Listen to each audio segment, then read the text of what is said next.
So today we are going to discuss about how to develop a change plan. Okay, so I'll be sharing some examples also in between. So before we begin that, let's revise what we have already gone through. So MI spirit, partnership, acceptance, compassion, evocation, core skills of OATS, change talk, DAN, and mobilizing change talk, CAT, commitment, activation, taking step, and lastly, setting goals, eliciting and strengthening the client's motivation. Okay, so all this we have already gone through.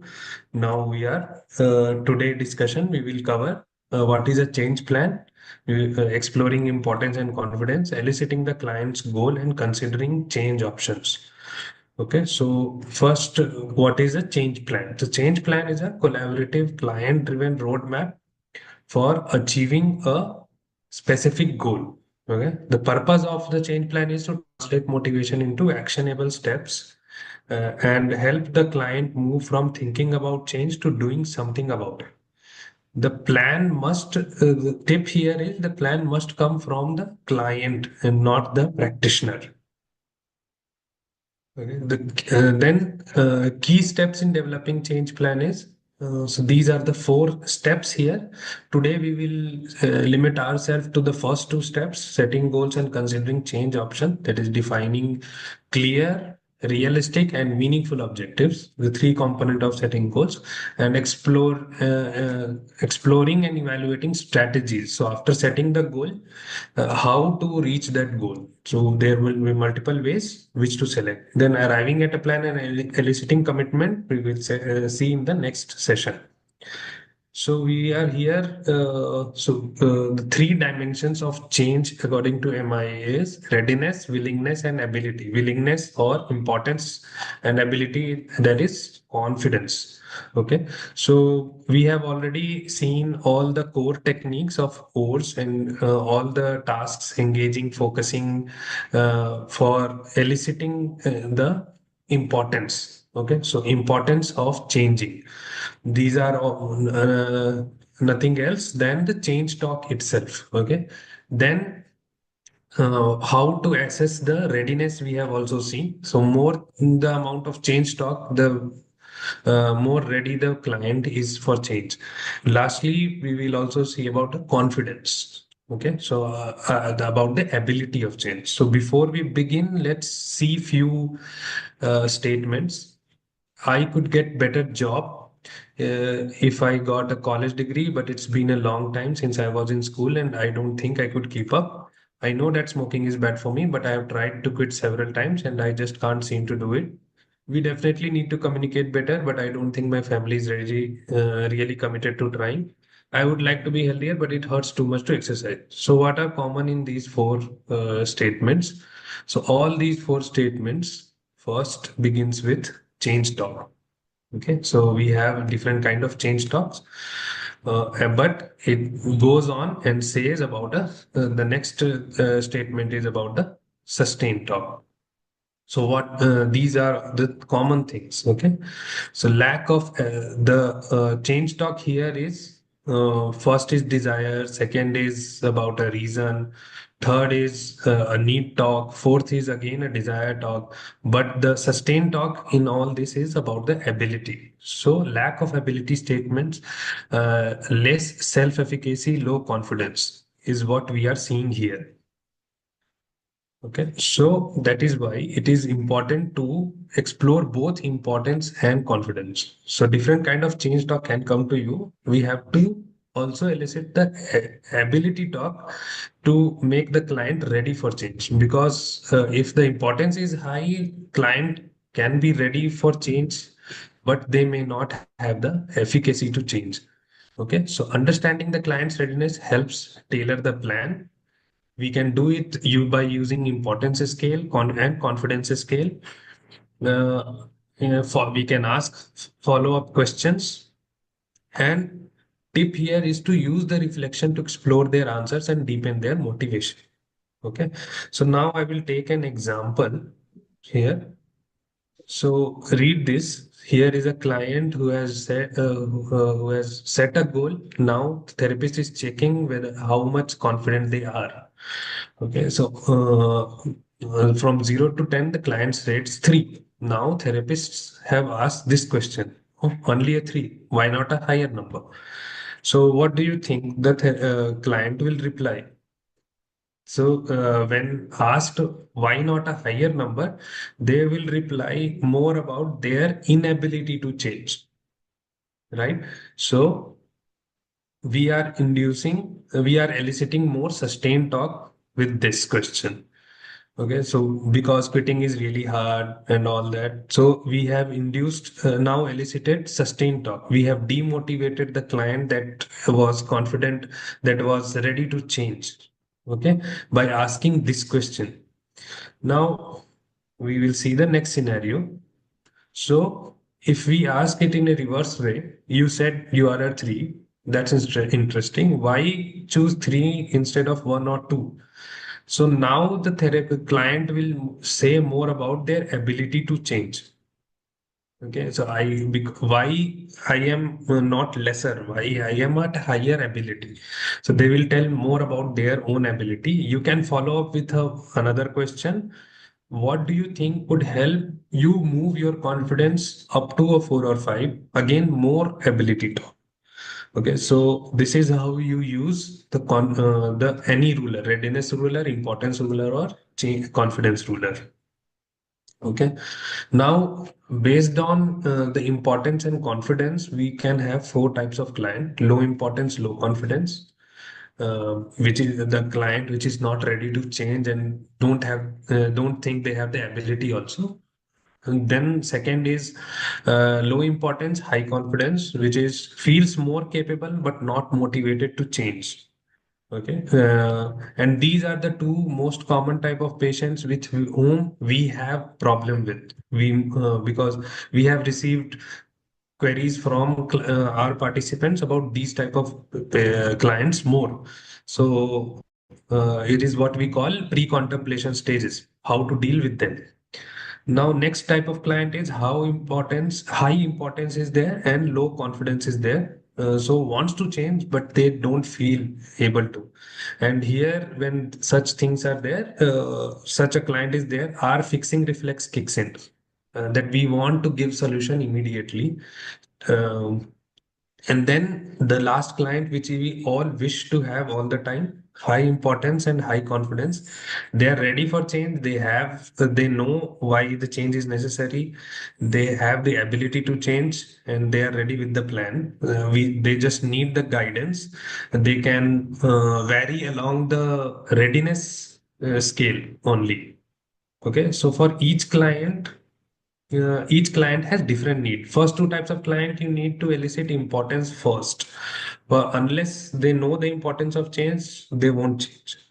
Okay. The third type of client, we have to importance is already there. We need to elicit more confidence talk, and this would while the inducing eliciting more confidence talk is would be the second task for the first type of client, which is low importance and low confidence. Fourth type of client, they are varying on readiness scale. So you just need a little nudge for them to get ready. Have more readiness, elicit more change talk from them so that they are able to see why they want to change, where they want to go, and how. So we will discuss about that.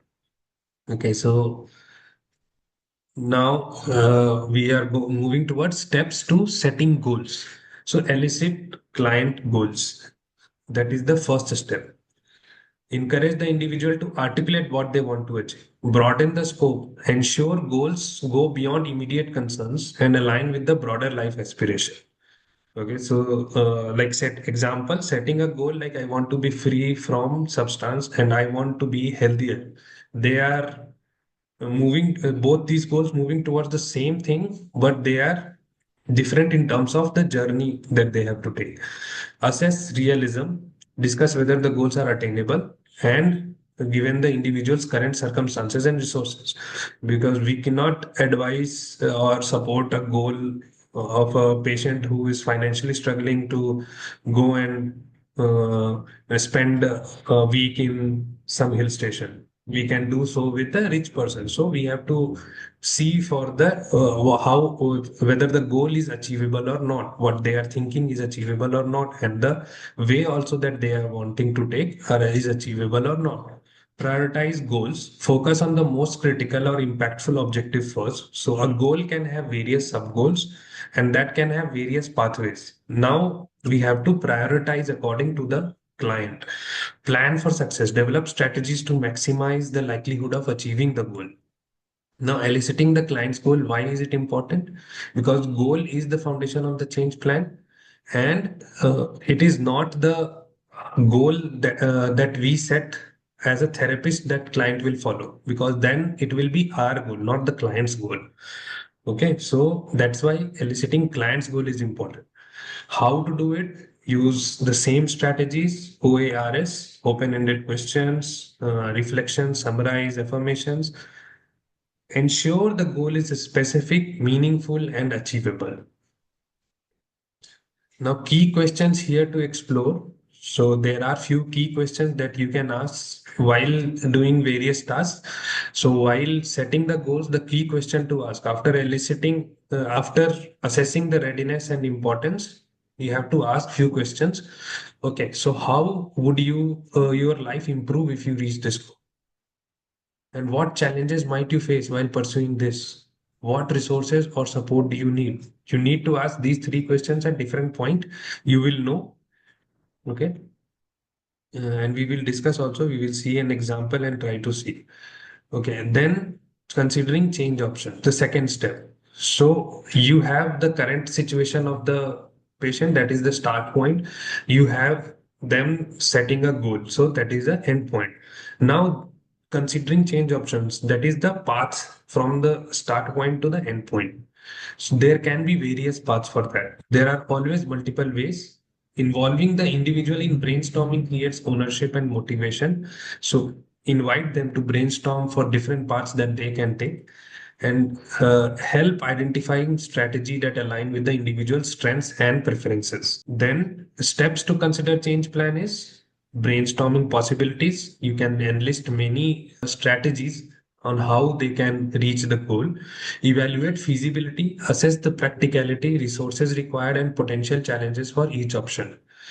Compare pros and cons for the selected ones. So if you have, say, 10 strategies listed, and you can have it not when listing, you don't have to be realistic and all that. Okay, so list just whatever ideas are coming, list them.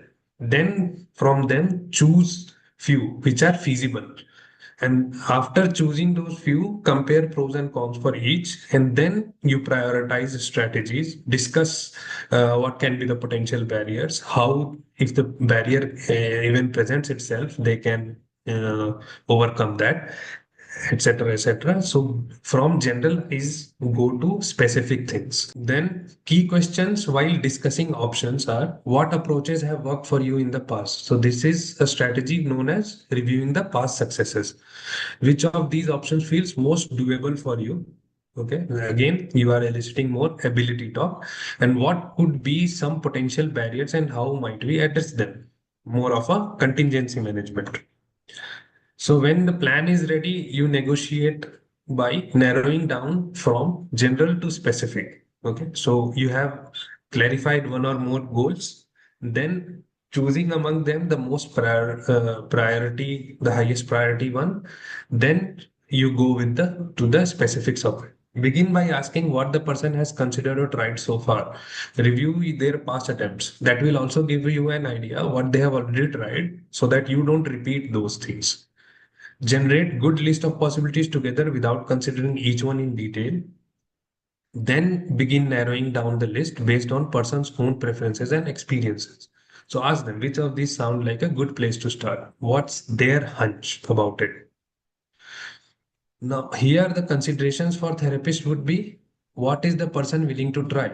Once you are clear what they are willing to try, move toward the specific if the person comes along with you. What will the person do and when? Okay, what preparation is needed, and how can you as a therapist support the person's effort if desired? Okay, setting up frequent follow-up, involving family, other thing and many other strategies. Tip to alleviate feeling of failure and giving up. So there will be times when these experiments will fail. So discuss this change plan as experiments. Okay, these change plans will fail because while recovering, while changing behavior, there are failures. So discuss them as experiments and trials, not as like a plan, so that they don't feel like they have failed whatever they decided. Okay, they are feeling like I'm doing just an experiment, maybe success, maybe failure, we will see. So now, okay, now we will go to some a little example. This conversation I have picked up from the MI book of by Miller and Rolnick. Okay, so here is a female who is giving, who has had already many sessions. Now she's saying in this session some things about why she needs to change.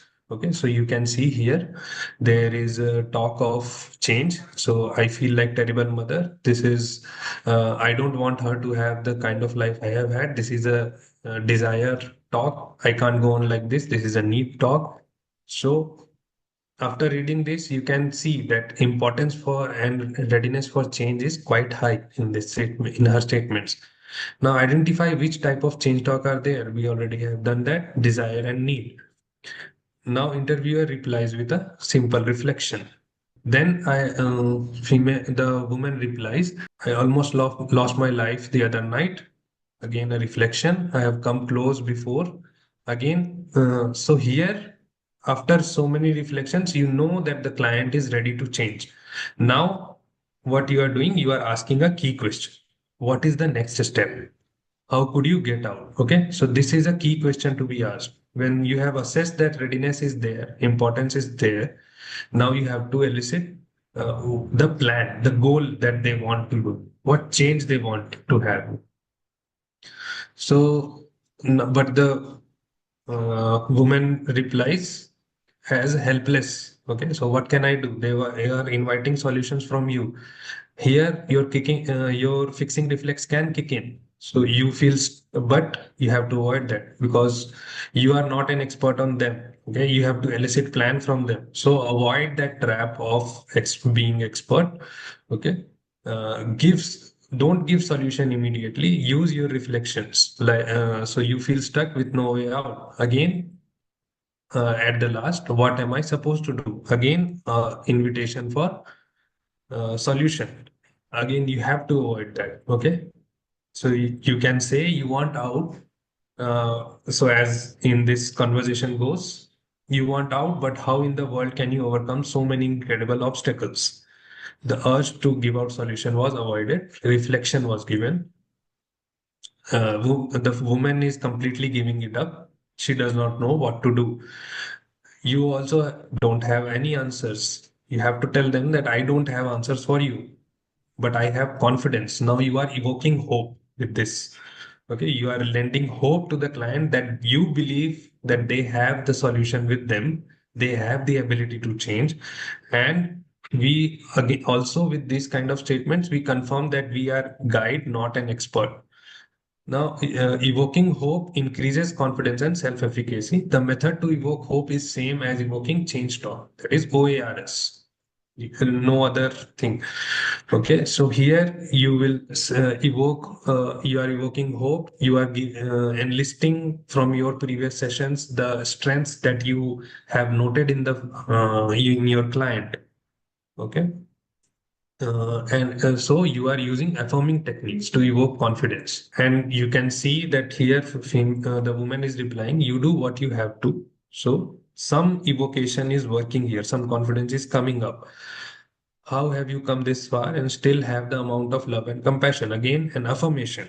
Okay, so you are enlisting their personal strength and you are reflecting a curiosity to know more about your client. So they say more about their own ability, okay, their own personal strengths, and you are evoking by this more and more of their strength and confidence. You are now here. You have enlisted her again using reflection affirmations. Here as you have seen in the last line, I hope to take better care of her than I do myself. So you understood something, you reflected it back, you were wrong, patient, the female corrected it. So your client will correct your affirmations also, your reflections also, and you have to go ahead with that. Okay, all right. And you have to correct your own understanding and reflect that. So, and you now ask, what are the qualities that you see in yourself? And the client can enlist some of them. So ability talk increasing, confidence is increasing. Okay, you are and you now collect these strengths: strong, loving woman, pretty smart. What else? Patient can get struck also. So you ask in some different way. A different way is in what according to others might be a good personal strength in you. The client will answer accordingly, and then you again reflect and summarize again all the points that you have collected: strong, loving, smart, persistent. And then you ask that with all these quality, what do you think you can do? More confidence talk, reflection, and summary made by the therapist to affirm the strengths, and ending with an evocative question to review past success. Now we will review the past success. Here, the client is telling about a past experience where they were in need for money. They raised that money, they found food, they found drugs also. So a negative event, but from that, you are collating all the positive strengths that they showed in that situation. Okay, so that is all summarizing about the positive things that you have noted, not the negative things, so that you elicit more confidence in them. So here again, now since the you have elicited so much confidence talk, the page client here is again telling about the other barriers that they think can stop them, the withdrawal. So you again review a past experience about the detox. So exploration of a quit attempt, and they tell more detail about it. And from there, you again collate some of the information and give them a summary. And finally, uh, you start with the envisioning task. So the client is well aware now. You have evoked some of their current situation. You have evoked some confidence talk also. Now you want to elicit the goals. So you can do the envisioning task. So if all the problems are solved, suppose that has happened already, does not matter how, but that has happened. How do you see yourself? Okay, that is an envision and looking forward.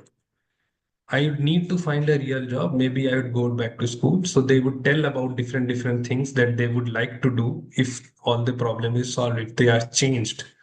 So this is eliciting envisioning. And then from there, you know now that there is a starting point, the current situation of the patient, and then they can imagine the goal, the what they want to do after this change has happened. Okay. Now we will be moving to the next thing, that is planning how to go from the start point to the end point. And with it, you also have to increase the ability. How you will do it? So you can imagine it a new life somewhere with your daughter. I can imagine it, yes, but how could I get there? An invitation to give solution again. You have to be careful of that again and offer some reflection. So here the interviewer has used amplified reflection, and as the usual response goes, the client goes back in a defense mode. I don't know. I might be able to. I just haven't thought about it for a long time. Again, ability talk, and so ability talk and sustained talk can keep coming up. Okay, so you have to manage that. See the balance. There is more change talk here. So it would be getting off the street. Is this just a pipe dream? So you are challenging this now. Okay, how you are doing it. So you are seeing here you could have used a confidence ruler also. So how ready are you? How confident are you to do these changes? Confidence ruler, they will, with this kind of statement, you can see that the confidence is still low. So seems kind of unrealistic. If confidence ruler would have used, it would have been around one or two. Again, this is a sustained talk. So you try to evoke more of a change talk, ability talk about it. And after you have elicited so much of confidence talk, you know the starting point, you know the ending point.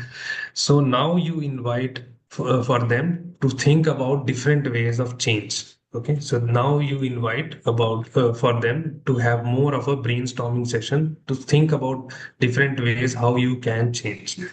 And this is how you start with this developing plan.